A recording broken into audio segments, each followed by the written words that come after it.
Hello, dumplings. Welcome to Let's Get Ugly, the podcast where we dive deep into the latest beauty, wellness, and lifestyle secrets that aren't always pretty, but always real. We're your co-hosts, Trishna and Disha. The sister duo keeping it 100% authentic, really silly and sassy at the same time. Yeah, we're really silly. So come join us, grab your favorite drink, and let's get ugly.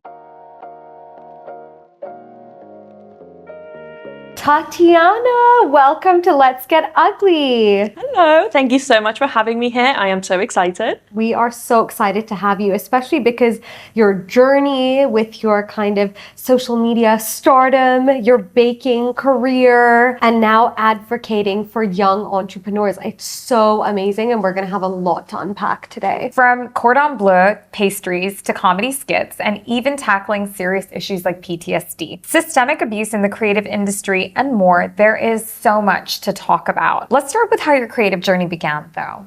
You started first baking at just 14 and then trained. What sparked your passion for baking and entrepreneurship so early? Ooh, that's a good one. I have so much to say about this. And I didn't start baking at 14. I actually started much, much younger. I've been doing it for as long as I can remember. The very first baking class that my mother took me to was when I was 5. And then I fell absolutely head over heels in love with the world of baking. I come from a family where no one likes to cook. Well, my grandmother likes to cook, but she doesn't have a sweet tooth. So I am not one of those people who's like, oh, my grandmother's recipe, like so many people are. My mother hates cooking, and she kind of got into it because of me.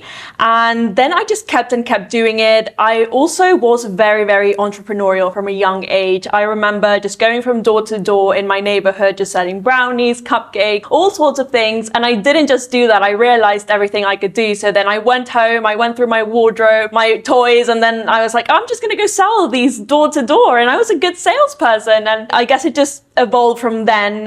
When I was a teenager, I started bringing baked goods to school. That was my thing. I was known as the baking gal, and I did get a lot of inquiries from different people, teachers. They wanted baked goods. So that's how it slowly started. And I started my proper business when I was 14, and I wanted to do things right. Had a proper name, logo, website, flyers, promotional materials.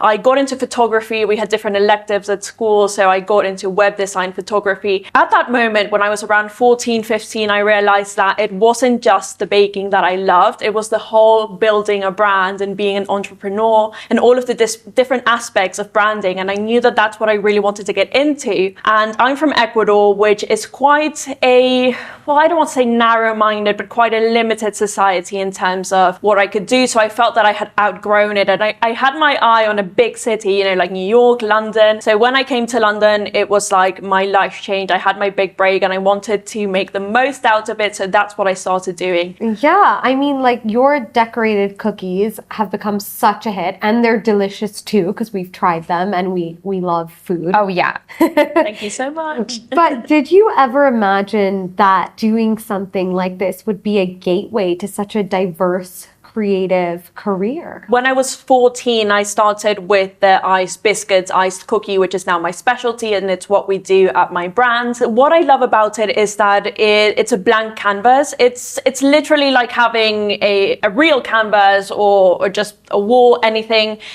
but you're just painting with sugar.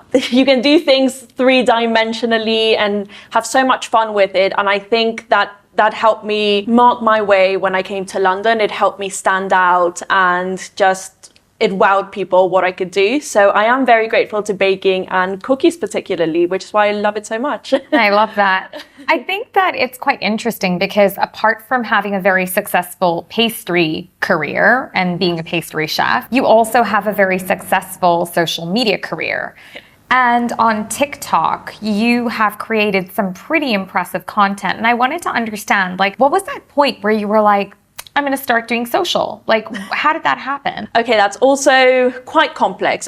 Like I mentioned, when I came to London and I was 18, I wanted to stand out. I wanted to be noticed, since sometimes when one comes to the big city, it can be quite intimidating. So I knew that social media was the best way to do that. At that time, the concept of being an influencer really started to grow. So I started out like many accounts that we see nowadays, mostly fashion, lifestyle. I did do lots of recipes, but because I was in London, I didn't have that much time to actually do the cooking bit, so I focused more on fashion and lifestyle. And that was what I did mostly. I think the turning point in terms of TikTok and my comedy was when I moved to Paris in 2021, and it was during the pandemic. So I felt that, oh great, I'm moving to Paris. I get to show French culture, go to some really cute places, meet some great people, but that was no longer a possibility because of the pandemic. So what I thought, I was in my apartment just thinking, how can I keep creating content? I can't go outside because the lockdown was quite strict in Paris. So I decided, okay, what if I create a French alter ego and I make her comical, and I'll play myself and I'll do it in this sort of skit mode, and I'll do a green screen, because I had previously lived in France as well. I was quite familiar with French culture and I had lots of culture shocks to share with the world. So I thought that that was a brilliant way to do it from my apartment. And I did have the validation that I was living in Paris, so I could share that. So I remember that first skit, it came out in January 20th of 2021, and it went really, really well. People love, her name is Odette, my French alter ego, and she's my #1 character. She's got such a fan base. Her hashtag has millions of views and followers, and yeah, she's an icon. She's an icon. I love that. She's an icon. Yeah, I can't even, because we're so different, and I feel like it's a gateway to actually say things that I would normally not say, because people don't associate the two of us. So that's really fun. So then it was my mother. You know, since I'm Latina, I'm from Ecuador, Odette was doing really, really well. She blew up. So then my mother kept telling me, you need to do a Latin character. You need to showcase, you know, your culture, and you speak Spanish. You have everything to do it. I was a bit because I didn't know if I could actually portray it, because I was a bit scared of that. But my mother really pushed me until I did it. That went really well, and then I started creating more characters, and then I just became a comedy content creator completely by accident, thinking that my thing was fashion and patisserie, since I was studying fashion and patisserie, but now I'm a comedian. That was quite interesting. And honestly, my mother said it didn't surprise her, because I was always the theatre kid. I always loved being the centre of attention. I always liked being in the lead. It became really natural. All of these things that I loved as a child now became my career as an adult, which is fascinating. Yeah, that is cool. I mean, love for the influencer marketing space definitely comes with its challenges, though I think we can all agree. And it can be such a scary place to navigate sometimes, because you are doing all these amazing things, but I think people don't really understand most influencer journeys are very much solopreneur journeys. Yes. And you are very much kind of doing it on your own. Definitely. And I just think that, like, you must have gone through several hardships. I mean, particularly one that we're going to be touching on, where there was a lot of different elements that got involved within there. But I think it's a really important time for you to share your story, honestly, and talk about what happened and how you overcame it, because I think it's more common than we know of, and there definitely needs to be more support in this space. So we'll leave it to you to share your story. Okay, as I said, in 2021, I blew up on TikTok because of my comedy. Then I came back to London and I was still in uni. I was doing a bit of TikTok as my side gig. I couldn't really do it full time. Then it was 2023 and I was about to graduate. I was excited. You know, I was big on TikTok. It felt like the world was my oyster. I wanted to do so much. So I started looking for an agent. I had been doing everything by myself, absolutely everything, videos, scripting, everything, and yeah, being alone. So I felt, you know, it's time to actually expand the team and get someone else's help. So I find this agent, and I had spoken to many different agents and they didn't seem that excited, that keen. I guess so many people nowadays are influencers, so you just kind of see all sorts of things. Then I meet this agent in May of 2023 and it was like, wow, they said absolutely everything I wanted to hear. We had chemistry, they were great. It's like they had seen my vision board and they knew exactly what I wanted, because I hadn't even mentioned the whole culinary bit, that I wanted to have a cookbook, I wanted to be on television, I wanted to have maybe potentially my own show. You know, I am very ambitious, there's so much that I wanted to do, and I felt that most agencies didn't really grasp that. So I felt that they did. So I immediately signed with them. We had a great relationship for about 2-3 months. I trusted them. I felt like they were my mentors, my friends, because it had been quite lonely for me since I am here, you know, very far away from my family. I don't have many friends since my whole life. It's been mostly around my career and just growing on social media. So I felt like this emotional connection to them as well. So slowly, what happened is we agreed that a good way to start making money and working with brands was to host baking masterclasses where I would teach different people, companies, children, all age groups, different events. I would teach how to decorate cookies. So one thing led to another, and they said, okay, we should establish a commercial kitchen, you know, and we can start selling these even more. And I thought it was great. You know, at that time, it felt like the time was right. I was just graduating. It had always been my dream to have a bakery. It's part of one of my passions. So I said, yes, of course, I invested a lot of money. I paid them a lot of money to set it up. I paid them fees, photography, website, all sorts of things. And everything was going great. I thought everything was going great until the week that we start the bakery, it just completely changed. So it was like whole 360. It's like they had flipped a switch and they just become barbaric, tyrannical, is that a word? But yeah, they become horrible. And I was just so confused. I was like, these people, they're my friends, they're my mentors. Because at the beginning, they were putting me on a pedestal. You know, everything I did was brilliant. Everything was amazing. Everything was wow, every idea I had. And then all of a sudden, I'm getting treated horribly. I'm getting blamed for everything that's going wrong. My staff are being treated really bad. So I didn't understand what was happening. And I honestly did think, oh, I'm making all of these bad choices. They're right. Like, I'm the problem. And as time went on, they had all sorts of things went wrong. They had really unrealistic targets. They had us making around 15,000 cookies a week when we had no clients. That was really weird, and they couldn't justify all of these actions. They had the team working in 2-degree weather with no heating. They had people come in at 5 in the morning for no reason, just working really long shifts when it wasn't necessary. So my mother was there supporting me, and she was also, at the beginning, we were just so excited. We just thought that we were so lucky that we found these people. All of a sudden, they changed my branding. They changed the website. They made it very minimalist and gray. It had a very particular aesthetic. And as you can see, if you're watching me on video, this is my style. You know, I'm very ruffled colors. The color purple is the color of my brand. Pearls, maximalism. That's me, and that's what I wanted to see reflected in my brand. But they just completely took that away. They wouldn't let me post on my social media. They didn't want me to be the face of the brand. Even when I would post a video, you know, I wanted to do more behind the scenes. I wanted to promote my products. They would take them down. They became very, very controlling. They started controlling every aspect of my life. When I did have content days for my characters, because my characters were my livelihood, I had made all of this money to invest into the company because of my TikTok. And then all of a sudden, I'm just not creative anymore. I just don't have the time. I don't have the energy. I'm overwhelmed by all of these decisions that they're making, and everything is going wrong in the company. Everything is just going to shambles. All of a sudden, it was around December of last year, 2023, they blackmailed me. They sent me a letter. They had kidnapped my website. I didn't have access to my website, to my social media, my contacts, and they asked for £36,000 in exchange. If not, they would bankrupt my company, They worded it like that, but it didn't make any sense. And they said they would have my visa revoked. They made all of these different threats. And at that moment, I said, no, I mean, this can't keep going on. I got lawyers involved. They fought really hard. Then what I did, since I had my social media, my website, I completely rebranded. In that moment, I decided, okay, I'm not going to try and fight for this website. I'm not paying them a single cent, because at this point, I had them on retainer for about 10,000 a month. I was paying them so much money to manage me, to manage my company, do marketing, manage staff.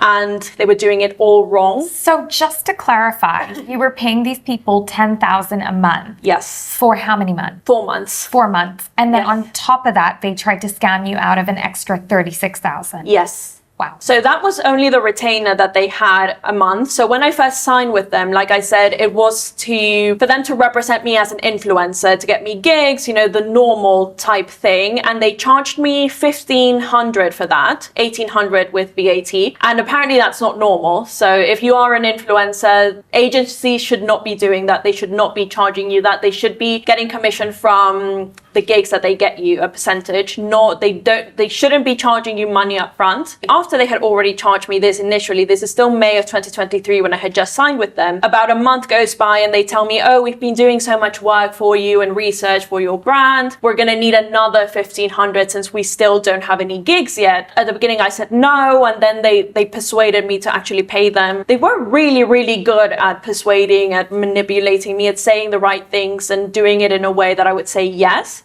I'm not entirely blaming them. Of course, it was me making these choices. It was me making the payments, but I just think that's why you have to be so careful, because these people know what to say. They've had other victims that I've talked to and they have the exact same strategy. For the setup of the kitchen, I paid them something like 6,000. For the website, I paid 5,000. Each photo shoot, they would charge me 2,000 and we did about 5. So if you start adding everything up, it's around £100,000 plus, of course, and that doesn't include what I spent on rent and wages, ingredients, all of that. So it was quite a lot of money. I had a bit of money saved up and then I borrowed money from a bank and also borrowed money from my parents to make it all happen. Maxed out credit cards, still paying those off. Okay, so let's go back to December when they make this threat. I think they felt at liberty to actually make that threat because they thought that they already got so far with the lies and they realized, oh, she keeps paying us. She gave us all of this control and so she'll pay. I mean, let's scare her. Let's intimidate her like we always have. Bear in mind, I felt like these people, they had my future, my career in their hands and they made it feel that way, that if it weren't for them, then I would be nobody. I would go back to square one, that they had the plan, they had the contacts, they had everything that I needed to get my big break. So that's why I gave them all of this power.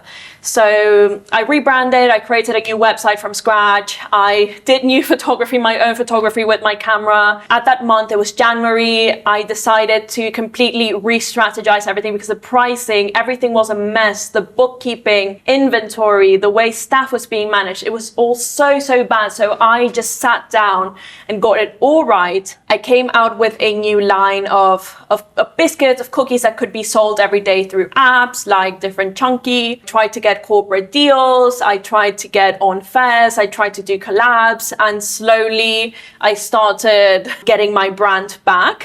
I also was really lucky that the people who I rent the premises from, they were aware. They did think that there was something off about these people, that they were a bit too pushy. They wanted to move the whole thing to Manchester and they kept making calls because the same company has different kitchens that they rent across the UK. So they wanted to move my kitchen to Manchester because they wanted to get me away from the business. They banned me from my kitchen. They didn't like me being there. They didn't like me knowing. Like I said, they had the employees working in really horrible conditions and I didn't know because they had me at home just doing really random things like manuals and things that didn't make sense just to keep me occupied and draining my energy. So they wanted to move my company to Manchester. So I didn't ask any questions. I didn't have easy access to the premises. That's what happened. So I slowly start getting my brand back. Luckily, the people that I was renting the kitchen from, they gave me a bit of a grace period. They helped me with that, knowing my situation. I called HMRC just explaining because I owe them a lot on tax. HMRC is like the British IRS,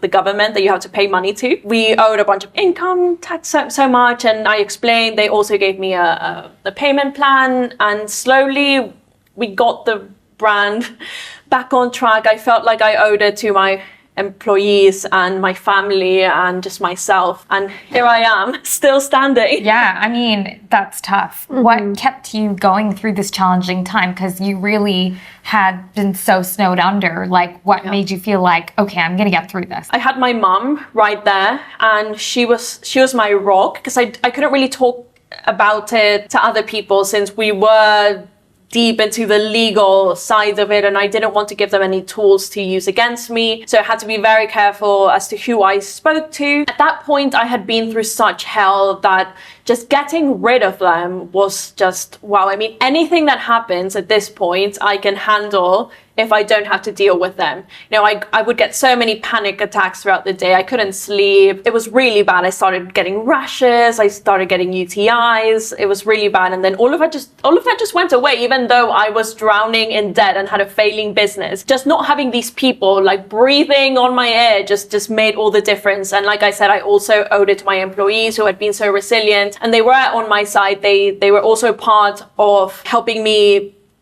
build my brand back, giving ideas, restructuring the business, just doing everything that they could because they knew how important this was to me. And they knew that what had happened, that they had completely taken my essence and my brand from me, and they wanted to have a part in giving me back my voice, essentially. It was also revenge. I think I didn't want to give them the satisfaction of seeing me crumble. They kept saying, oh, she's going to go bankrupt without us. We're the reason why the business is standing. We're the reason why she can't do it without us. She contacted the person running it. She contacted my parents saying that I was to blame, that I was lying to them. And that just made me really mad. And I wanted to prove to my parents, to them, to everyone that I could do it and that I could properly manage my business. That's amazing, honestly. And I feel like the fact that you are able to be so strong in a situation like this is honestly amazing. And it's remarkable how your journey's changed over the last few months as well, because from that point of feeling like there was no hope to then coming along to just a few weeks ago where you were at Parliament with some good news, which is honestly incredible. So when you were at Parliament, you were awarded a medal, and that was a big turning point for you, I can imagine. I was awarded a medal by an organization called the Parliamentary Society. They work alongside the Parliament, the Ministry of Justice, and they hold a yearly assembly at Parliament, which is directed by Rebecca Riofrio. She's honestly one of the most fabulous people alive, and I connected with her few years back. I was just so wowed by her outfit. So I come to her, compliment her outfit, and it turns out she's also from Ecuador. So we connected. She invited me to a couple of events. She became sort of my mentor because I really looked up to her. She's everything that I want to be. When this was all happening, I came to her and she was one of the people that I trusted, and she knew my story. She knew how I picked the brand back up. She was impressed by that. She loved my story. She saw everything that I was doing. She supported my business a lot. So when the assembly came round, the organization awarded me a medal and they invited me to speak in Parliament in the House of Commons about my story. And it was such an honor because in this event, there was so many different people who have experienced violence and mistreat in the arts, in fashion, models. It's really horrendous what you hear, and there's such little awareness. Also, when we think about abuse, we think of physical abuse, we think maybe of sexual abuse, but also manipulation, narcissistic people, mental abuse, emotional abuse is so big. I was really happy to be able to talk about my experience, especially that so many people become famous overnight, through social media, and so many agents tried to take advantage of them. So it was really an honor to raise awareness on the matter. I was going to ask actually, what do you think from the stories that you heard, because you were with a lot of different entrepreneurs Yes. that day, right? Were there any stories or anything that really stuck out? Any other people's kind of journeys that you thought, oh wow, that's really inspirational, or I didn't think of that? Ooh, okay, so there was this story, this girl, she was Mexican, she's an actor, and she was sexually abused by a man in the industry, and what she said was when she tried to get help, what they told her was that since she's an immigrant, since she's foreigner, better for her to not get into trouble, or she would have her immigration status revoked or anything like that. And I really relate to that also as an immigrant. And these people my agents tried to use that against me. So many people come to the UK in those circumstances, and people can use that against them. Like, oh, I'm going to get your visa taken away. Also, as a fellow Latina, that really spoke to me. Honestly, I just don't think that there is enough awareness around this, Absolutely. Especially in creative fields, because it's an area that's recently more flourishing. So I feel like now is the time to really make sure that you are aware of what's going on as well, and doing the right thing for future generations. Absolutely. I was actually going to also ask about PTSD, because you've very openly spoken about, surviving narcissistic abuse. Yes. How has this changed you? The number one thing I would say is my self-worth. I realized how important that is, because from the moment that this all happened, that they tried to strip me from my identity from the brand. They tried to make me feel like I was incompetent, that I was making all of these negative choices. I was sabotaging the brand, trying to turn everyone against me. Even though that was the case, I always understood that I wasn't the problem, that they were the problem and I had to get rid of them. And I feel that most people who are victims of a narcissistic abuse, they don't feel that way. Statistically, actually, most people go back to their abuser because they actually don't feel worthy of more. They don't feel that they're worthy of a better partner, better situation, better job, anything like that, because they don't feel like they deserve it. So that's the main thing, I think, that it made me really value my self-worth. People will always try to take you down. I think you brought up that point earlier, you know, mental health and being on social media. People will always give you hate. You'll always have any kind of opposition, really, when you talk about anything. And if you know your stance, you know your worth, you know your value, then that's the most important thing. Even if you lose everything, then you know this doesn't define me. I'm worth it and I deserve more. And if you feel that way, then you will fight for more and you will want more, and you will get it if you fight hard enough for long enough.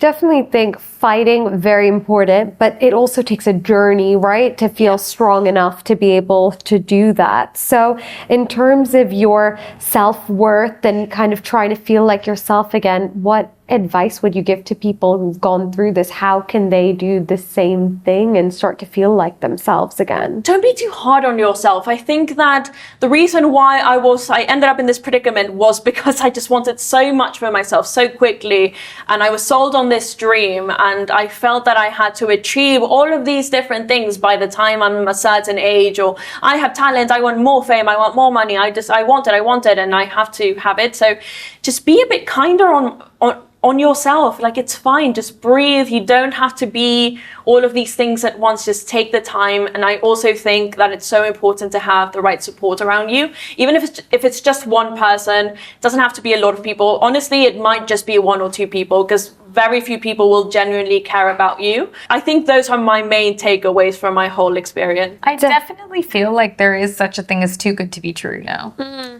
Yes.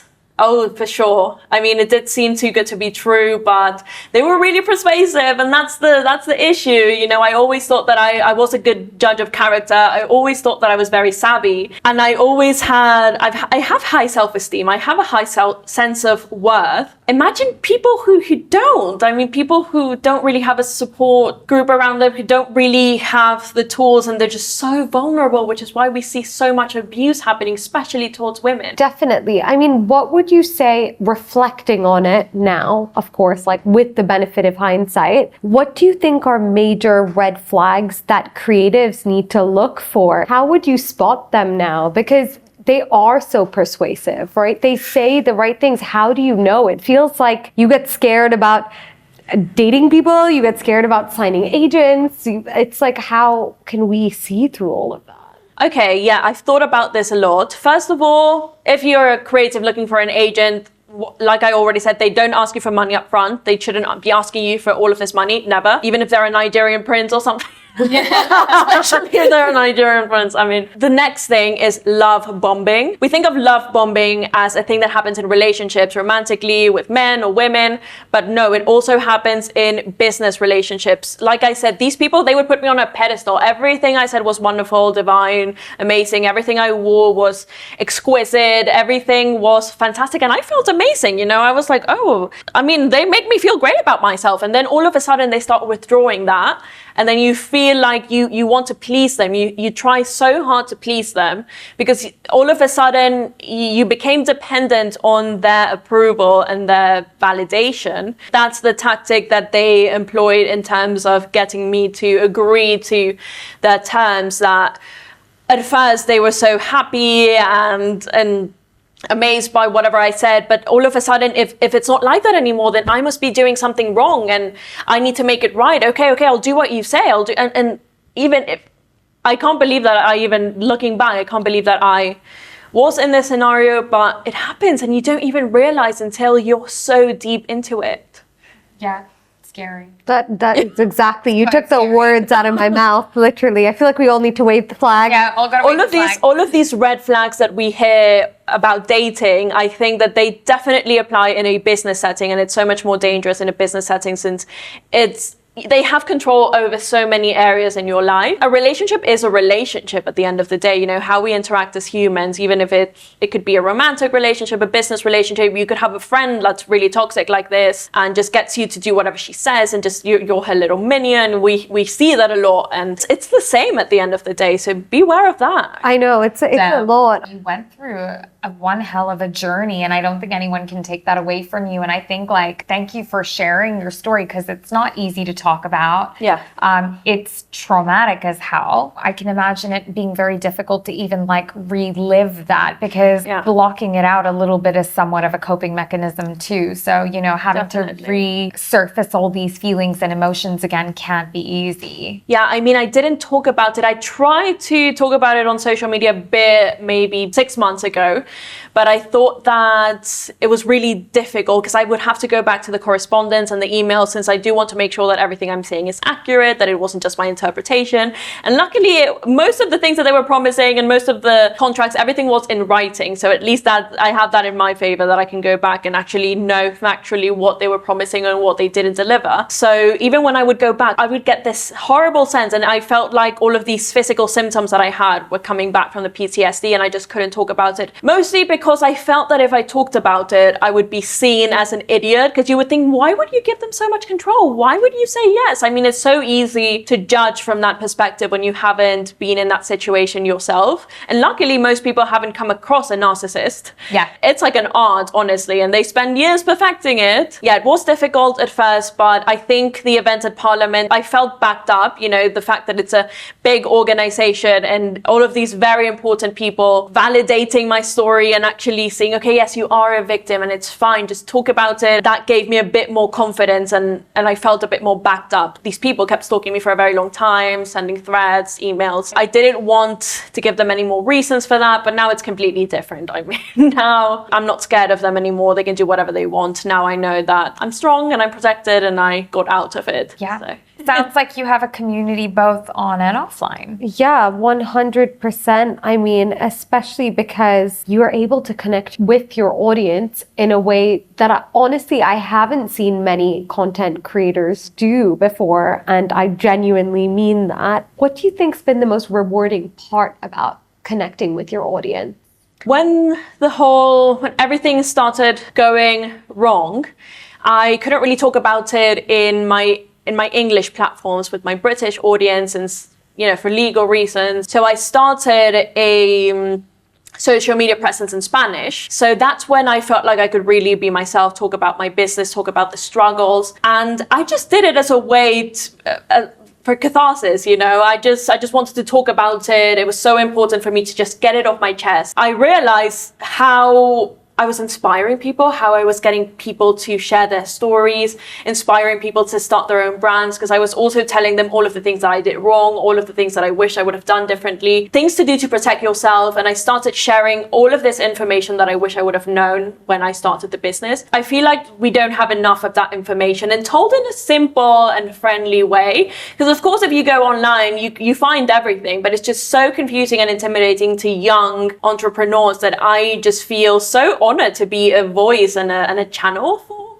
this community. I just never in my wildest dreams thought that I could do that and actually become a business consultant and mentor and guide people and help making their businesses better, stronger, getting more clients, bettering everything. And I'm just really proud of that. And I think that's the biggest achievement, the biggest takeaway from this whole experience, and of course my personal growth. I am very proud of that. And if I had to go through that experience to actually learn and be able to enlighten other people, then I guess that's what had to happen.